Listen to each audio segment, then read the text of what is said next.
지금에 와서 국민의힘 당내 경선이 공정한 경선이 아니었을 수 있다. 이런 의문이 제기됐습니다. 리마연에서는 그동안에 계속해서 이 문제를 지적을 했었습니다. 2021년 당 대표를 뽑는 그 전당대회, 그때부터 이게 공정하지 않다. 룰을 비틀었다. 룰을 비틀면 그게 부정선거입니다. 거기에 그런 문제가 있다 하고 지적을 했고, 그 다음에 공천관리위원회가 들어섰을 때도 문제를 지적을 했고, 그 다음에 컷오프를 할 때 이거는 민주주의 방식이 아니다.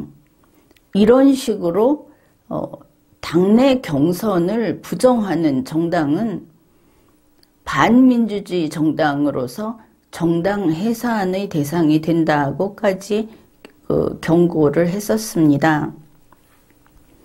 그리고 여러 차례에 걸쳐서 그 이후 컷오프 이후에 자기들이 말하는 최종 경선까지 과정은 공정하지 않았다고 평가를 합니다. 그 수많은 경고를 무시하고 어떤 욕심을 추구해서 그렇게 지금까지 온 것이 국민의힘입니다. 그때 보면은 5월에 이준석 씨가 당원 가입을 자기를 보고 다수가 가입을 했다 하고 자랑을 했죠. 그 다음에 7월경부터는 윤석열 후보를 지지하는 사람들이 다수 당원 가입을 했다. 또 이렇게 이야기를 했습니다. 그것은 좋은 일이라고만 생각을 했죠. 그런데 그 이면을 들여다보게 되면 이 지금 각 정당의 흔히 권리당원, 책임당원이라고 해서 직접 당내 경선에 표를 가지고 있는 당원 수가 그렇게 많지를 않습니다. 이 숫자가 적은 그룹 속에 다수를 갑자기 투입을 시키게 되면 원래 그 집단의, 그 정당의 의사가 바뀌게 되죠. 그런데 그게 간단하다 하는 겁니다. 시장이 좁으니까. 이제 그런 일이 일어났다 하는 뉴스가 나와서 그것이 이제 다시 국민의힘의 당내 경선에 문제가 있었다. 결국은 당대표 선출도 문제가 있었다. 최고위원 선출도 문제가 있었다. 이렇게 되는 겁니다. 뉴스에 따르면 노컷뉴스에서 국민의힘 경선에 신흥 종교 집단이라고 해야 하겠죠. 지금 무속인들도 종교로 인정을 해달라고 한다면은 신천지도 종교라고 해야 하지 않겠습니까? 우리 객관적인 입장에서는 신천지가 국민의힘 경선에 개입했다 하는 의혹을 노컷뉴스가 보도를 한 겁니다. 그러니까 2021년 7월에 신천지 과천본부의 고위 간부들이 구역장급 이상의 간부들에게 국민의힘에 당원 가입을 하라고, 종교는 명령 복종 관계죠. 거기에 지시를 했다 하는 보도를 한 겁니다. 그런데 왜 종교에서, 신천지에서 국민의힘에 가입을 하는가? 그거는 윤석열 후보가 경선에서 최종 후보로 당선되게 하기 위해서 이렇게 밝히고 있는 겁니다. 이것이 노컷뉴스의 보도였고, 그 다음에 2월 11일자 한국일보에서는 국민의힘 소속 홍준표 의원이 지금 이 누컨뉴스가 보도했던, 그러니까 신천지가 국민의힘 대선 경선에 개입했다고 하는 것은 이게 그냥 의혹이 아니고 사실이라고 못 박은 셈이다. 이렇게 한국일보가 보도를 했습니다. 홍준표 의원은 이런 사실을 진즉에 알고 있었다고도 했다는 것이죠. 보니까 아마도 이 신천지 구역장이라고 하는 사람들은 한 10명 남짓 하는 요런 신도를 관리하는 관리자급이고, 그래서 조직적으로 국민의힘 입당 작전을 펼쳤다 하는 뜻이 되고, 보도된 바에 따르면 한 11만 명 정도가 이렇게 들어왔다. 그렇게 지금으로서는 나와 있습니다. 그러고 보면은 이게 조직적인 당원 가입, 이제 바깥에서의 일이지만, 이렇게 본다면 그 이후에 무슨 본경선이라든지 2차 컷오프 무렵이라든지 그때 보면 하여튼 2021년 9월 이후를 보게 되면 국민의힘 당협위원장들을 중심으로 해서 당원을 얼만큼 확보해라 했다는 이야기도 나오지 않았습니까? 이거 보니까 그 형태가 판박이로 보입니다. 그래서 그때 그런 이야기도 있었다 하는 게 또 떠오르는데, 바로 이렇다 하는 겁니다. 이제 잘 생각을 해봅시다. 어느 특정 종교에서 아니면 무슨 한국노총, 민노총 이런 특정 집단에서 무더기로 특정 정당에 당원 가입하는 것은 괜찮을까? 그게 이제 두 가지가 가능합니다. 거기에 소속된 사람이 개인의 의사결정으로 개인이 왔는데 보니까 거기 소속이 숫자가 많더라. 이런 경우는 별로 문제 삼을 일은 아니죠. 그런데 그게 아니고 각 조직에서, 조직이라는 것은 계통이 있지 않습니까? 상하관계. 그 조직에서 지시를 해서 집단적으로 가입해라 해서 쭈루루 와서 가입을 했다고 하면은 이게 설령 개인의 모임이라 하더라도 사실은 집단이 들어온 게 돼버립니다. 이 경우는 원래는 그 정당의 법적 성격에도 반하고 또 민주주의에도 반하고, 이거는 속칭 작전 세력 이렇게밖에 볼 수가 없는 거죠. 그런데 어떤 후보가 자기 표를 위해서 이렇게 했다고 하면은 이거는 경선 부정입니다.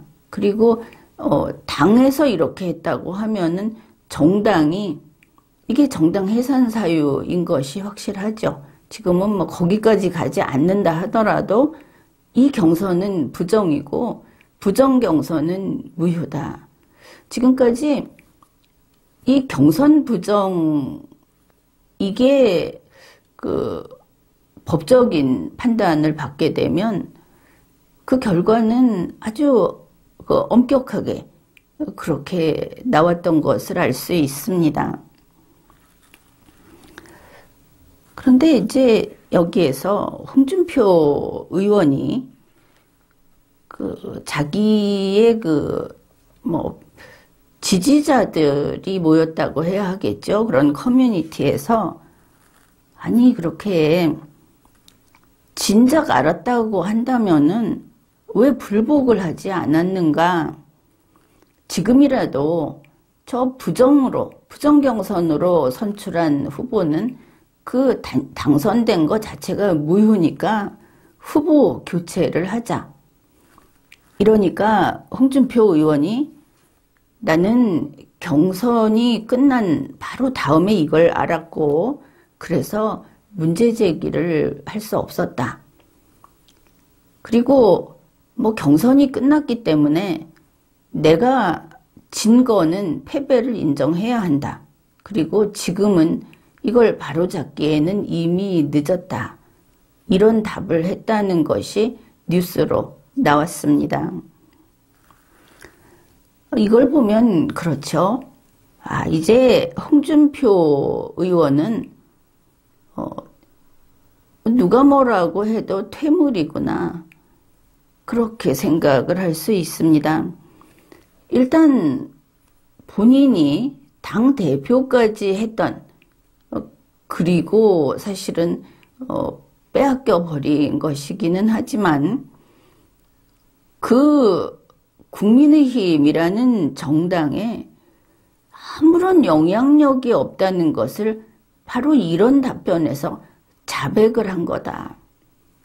그것을 알 수 있습니다. 경선이 끝났으니까 그게 어떻게 됐든 내가 그걸로 시비 걸어서는 안 된다. 내가 손해보고 말지. 라고 하는 것은 그거는 개인인 홍준표의 마음으로서는 그럴 수 있습니다. 그런데 홍준표 씨는 리더십을 인정받아서 지금까지 왔던 인물이 아닙니까? 그러니까 한 정당의 당대표도 했고 정당 추천 대선 후보도 됐었지 않습니까? 직전 대선, 보궐대선에서 대통령 선거 후보로 나갔던 홍준표, 그 홍준표가 지금에 와서 나 개인은 이 당에 아무 힘도 없고 당이 하는 일에 나는 무조건 박수를 치는 그런 개다. 이렇게 이야기를 하게 되면 이제 그야말로 한 줌 남아있던 지지자들이 그를 떠나겠죠. 뭐 볼 게 있다고 남아있겠습니까? 이 정치 세력들, 어떤 정치인을 지지하는 사람들은 거기에 정의가 있다고 믿기 때문에 뭐 가끔 속아서 그러기도 하지만 그게 옳은 길이라고 생각을 하기 때문에 거기 붙어 있는 겁니다. 그 사람한테 머리 숙이는 게 좋을 그런 끓는 피가 있겠습니까? 그게 옳으니까, 저게 강하니까, 그래서 밀어주자. 그래서 같이 세상에 기여를 하자. 이러고 있는 것인데 이 홍준표 의원이 지금 답변한 것을 보면 리더십도 없고 그리고 이 부패한, 이 정의롭지 못한 그 국민의힘이라는 당에 대해서 책임감도 없는 것을 알 수 있습니다. 국민의힘이 부정경선을 했다고 하면 홍준표 씨는 국민들 앞에 와서 엎드려서 죄송합니다 하고 빌어야 하는 겁니다. 저 국민의힘이 저렇게 했으니까 나는 같이 국민의힘의 부정경선을 덮어주고 또 설령 그렇다고 해도 뭐 그거는 지난 일이니까 그냥 가자 하고 편을 들고 이래서 되는 게 아니죠. 지금 홍준표 의원을 보면 공정경선을 지키겠다. 경선은 공정해야 한다. 그리고 지금 있을 대선에서도 선거의 공정을 지키겠다 하는 사명감이 보이지를 않습니다. 이런 정치인이 있어서 뭐 하겠습니까? 지금 홍준표 의원은 얼마 전에도 지지자를 몇 번씩 배신하면서 자기의 그 마지막 밥그릇을 지키려고 했던 그런 추한 모습을 보이기도 했습니다. 현재 홍준표 의원이 바라고 있는 것은 대구시장이라는 말이 있습니다. 얼마 전에 리마연에서 이야기했듯이 그 대구시장 자리를 먼저 찜했던 사람은 김재원 최고위원이었습니다. 그러면은 김재원 최고위원이 슬그머니 물러났다 싶은데 홍준표 의원에게 대구시장 공천해 주겠다고 누가 약정서라도 써줬습니까? 요즘 보면 김재원 최고위원이 미친 듯이 나와서 지금의 윤석열 후보, 이준석 대표 그들에게 아부를 떨고 있습니다.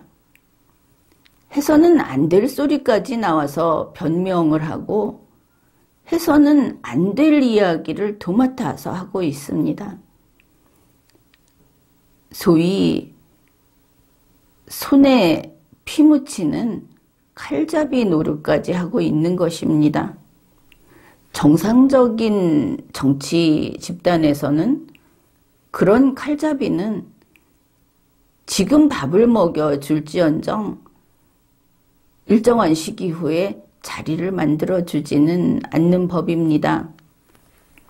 그런데 어차피 부정경선을 하고 어차피 부정으로 당대표를 뽑고 하는 그런 정당이다 보니까 게다가 지금 윤석열 후보는 좌파 아닙니까? 뭐 이런 아주 정신없이 돌아가는 국민의힘이다 보니까 저렇게 자객 노릇을 도맡아서 하는 김재원 최고위원은 자리를 하나 얻을지도 모르겠습니다. 그러면 그 사람이 왜 저러는가? 홍준표 의원은 대구시장 자리가 따놓은 당상이라고 생각을 한다면은 이거는 리더십만 없는 게 아니고 이 각박한 세상 돌아가는 것을 모르는 거다.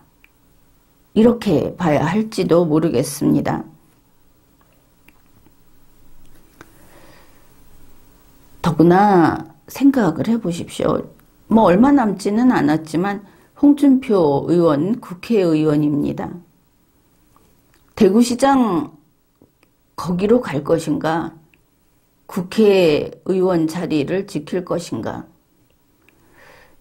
선택을 해야 하겠죠. 그 다음에 홍준표 의원은 대구 사람이 아닙니다.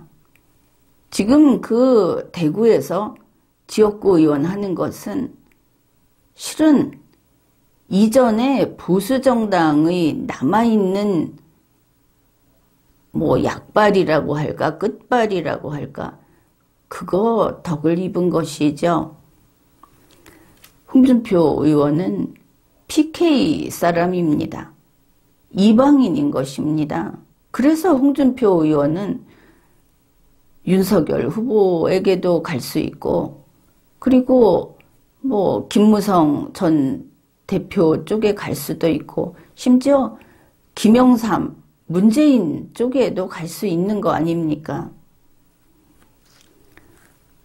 리더십도 없고 책임감도 없고 그리고 이 자유민주주의라고 하는 데 대한 신념도 빈약하고 밥그릇은 잘 잡고 있는데 이제 그 밥그릇도 내일을 기약할 수 없다. 뭐 이런 상황으로 보입니다. 그러니 이런 겁니다. 6월에 있을 그래서 3월 9일이 지난 다음에 정해지는 대구시장 공천 이거 저런 이준석 저런 윤석열이 줄 거라고 믿는가?